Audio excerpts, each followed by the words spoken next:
सो bio का part complete होने के बाद बढ़ते हैं अपने नेक्स्ट सेगमेंट की तरफ, जिसका जो है केमिस्ट्री का पार्ट। इसमें बेसिकली आपके 1 2 3 4 चैप्टर्स हैं।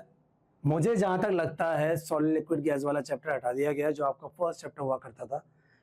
जो मैंने सीबीएसई की साइट्स देखी है और जो मैंने एक्सप्लोर किया है, उसके बाद में मुझे जहां तक फील होता है, मैंने कहीं पे वो सॉलिड लिक्विड गैस वाला चैप्टर नहीं देखा। हो सकता है कि उनके जो टॉपिक्स हो वो कहीं कहीं इंक्लूड कर दिए गए हो, बट उस चैप्टर के नाम से जो टैग था वो शायद हटा दिया गया। बट ये सारे चैप्टर तो डेफिनेटली आपके आ रहे हैं, जिसमें पहला चैप्टर है आपका exploring mixture and their separation.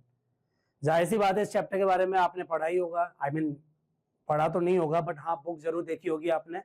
Old book में अगर आपने देखा हो तो चैप्टर नंबर 2 हुआ करता है, exploring mixture and their separation. इसमें जो मैंने ब्लैक पेन से लिखा, दोबारा बार बार बताने की जरूरत तो है नहीं। मिक्सचर, उसके टाइप्स के में पढ़ोगे, कोलाइडल क्या होता है, सस्पेंशन क्या होता है, सॉल्यूशंस क्या होते हैं, एलिमेंट्स और कंपाउंड में क्या डिफरेंस है, उस एलिमेंट्स के अंदर मेटल्स नॉन मेटल्स क्या होते हैं, उनकी प्रॉपर्टीज क्या होती है, इनके बारे में थोड़ा बहुत आप पढ़ोगे। इसके अलावा ये जो टॉपिक है सेपरेशन टेक्निक, ये आज से 4-5 साल पहले आपकी बुक में हुआ करता था, बट सीबीएसई ने समाव इसको हटा दिया था आफ्टर 2019 2020। लेकिन दोबारा से इसको इंक्लूड किया गया है, दोबारा से सेपरेशन टेक्निक के नाम से। इसमें आप सेपरेशन के बारे में पढ़ोगे कि किस तरह की सेपरेशन टेक्निक हमें अपनानी चाहिए लैब में।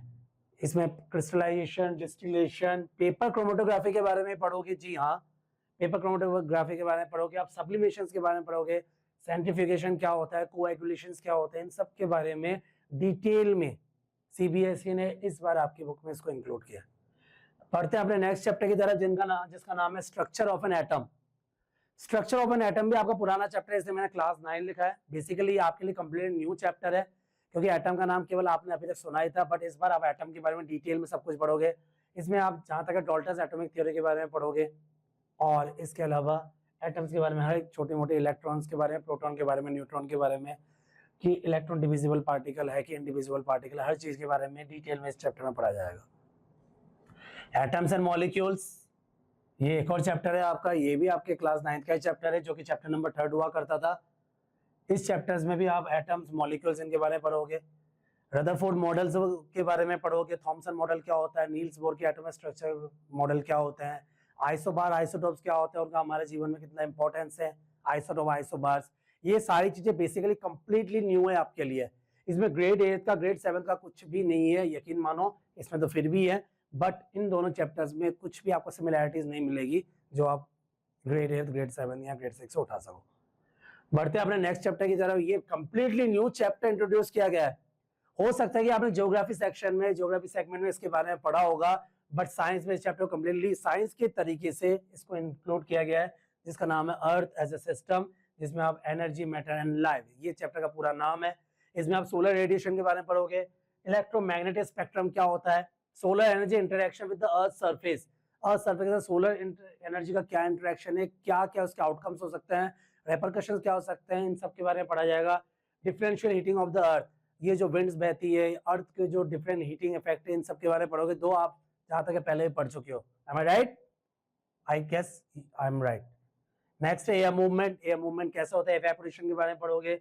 कॉजेज ऑफ विंड्स, विंड्स के मेन कॉजेज क्या होते हैं, इन सब चीजों के बारे में इस चैप्टर में दिया गया है। इसके अलावा बायोलॉजिकल साइकिल, बेसिकली ये टॉपिक पहले ग्रेड 9 में हुआ करता था, बट इस बार दोबारा से इसको इंक्लूड किया गया है।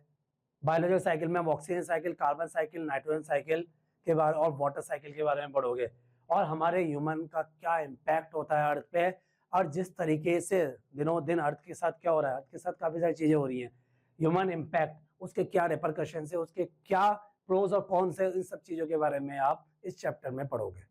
हम अब पहुंच चुके अपने लास्ट सेगमेंट की तरफ, जो कि आपका फिजिक्स का सेगमेंट है। इसमें देखा जाए तो सारे चैप्टर आपके फेमिलियर हैं। देखो मैंने ब्लू पेन से केवल एक ही जगह इसको हाईलाइट किया। मोशन, ये आपके पहले भी हुआ करता था, अभी भी है। जाहिर सी बात है, physics is going to be so tough. इसमें आप डिस्टेंस के बारे में पढ़ोगे, what is distance, what is displacement, उनका डिफरेंस क्या होता है, स्पीड क्या है, वेलोसिटी क्या है, उनमें डिफरेंस क्या है, एक्सीलरेशन क्या होता है। ग्राफिकल रिप्रेजेंटेशन ऑफ मोशन पढ़ोगे for an object when they are moving in straight line. Even uniform circular motion के बारे में भी इस चैप्टर के बारे में पढ़ोगे, और काफी सारे न्यूमेरिकल्स के बारे में भी हम इस चैप्टर में चर्चा करेंगे। अगले चैप्टर की तरफ बढ़ते हैं, जिसका नाम है force and laws of motion. ये चैप्टर भी आपका ओल्ड चैप्टर है, ग्रेड 9th में ये पहले से ही है ये चैप्टर। इसमें बैलेंस अनबैलेंस फोर्स के बारे में पढ़ोगे, फ्रिक्शनल फोर्स जिसके बारे में आपने ग्रेड 8 में पढ़ रखा है, इसके बारे में भी यहाँ पे आपको इंट्रोडक्शन दिया जाएगा। न्यूटन्स फर्स्ट लॉ, इसमें इसके बारे में आपने ग्रेड 8 में कुछ भी नहीं पढ़ा। Newton's first law of motion क्या होता है, सेकंड लॉ ऑफ मोशन क्या होता है, थर्ड लॉ ऑफ मोशन क्या होते हैं, उनके रियल लाइफ एप्लीकेशंस क्या होते हैं, हमारी लाइफ में क्या एडवांटेज है क्या डिसएडवांटेज है, इन चीजों के बारे में आपको इस चैप्टर में पढ़ने को मिलेगा। नेक्स्ट चैप्टर की तरफ बढ़ते हैं, work energy and simple machine. देखो सिंपल मशीन ये आपका एक न्यू टॉपिक इंट्रोड्यूस किया गया है। दो वर्क और एनर्जी के बारे में पहले से ही आपकी बुक में था क्लास 9th की, कॉन्सेप्ट ऑफ वर्क, इसमें वर्क के बारे में पढ़ोगे, वर्क क्या होती है, एनर्जी क्या होती है, उनमें कोरिलेशन क्या होता है।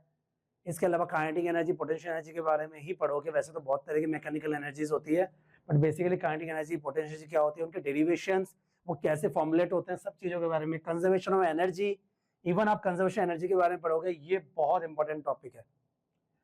पावर के बारे में भी इसमें पढ़ा जाएगा कि पावर क्या होती है, पावर का फॉर्मूला क्या होता है, उसके न्यूमेरिकल्स क्या होते हैं, उनके डेली लाइफ में यूजेस क्या है, इस काइनेटिक एनर्जी, पोटेंशियल एनर्जी के यूजेस क्या है, रियल लाइफ में हमारे क्या एप्लीकेशन है, इन सब के बारे में आपको इस चैप्टर में पढ़ने को मिलेगा। जो नई चीज इंट्रोड्यूस की गई है वो है simple machine and their advantage. मुझे जहां तक लगता है आपने ग्रेड 6 में सिंपल मशीन और उनके एडवांटेज के बारे में थोड़ा बहुत तो पढ़ ही रखा है, ऐसा नहीं है कि कंप्लीटली न्यू है आपके लिए, बट हाँ ग्रेड 9 के हिसाब से ये बिल्कुल आपके लिए न्यू चैलेंज होने वाला है, जिसमें पुली, इंक्लाइन प्लेन, लेवर के बारे में पढ़ोगे, इनके यूजेस पढ़ोगे, एप्लीकेशंस क्या है इनका, हमारे जिंदगी में कितने एडवांटेजेस है, क्या क्या फायदा है, सब पढ़ोगे। और लास्ट चैप्टर आपका साउंड, प्रोडक्शन, साउंड कैसे बनता है, प्रोडक्शन ऑफ साउंड, ये आपने ग्रेड 8 में ऑब्वियसली पढ़ ही रखा है, नो डाउट, बट इस बार थोड़ा सा और भी वास्ट एक्सप्लेनेशन में पढ़ोगे। प्रोडक्शन क्या है, प्रोपगेशन ऑफ साउंड, साउंड कैसे आगे प्रोपगेट होता है, graphical representation of sound wave के बारे में, क्रेस्ट क्या होते हैं, ट्रफ क्या होते हैं, कैरेक्टरिस्टिक ऑफ साउंड पढ़ोगे, जिसमें आपके वेवलेंथ, फ्रीक्वेंसी, टाइम पीरियड, इसके अलावा आपकी जो क्वालिटी है, पिच है, इनके बारे में पढ़ा जाएगा।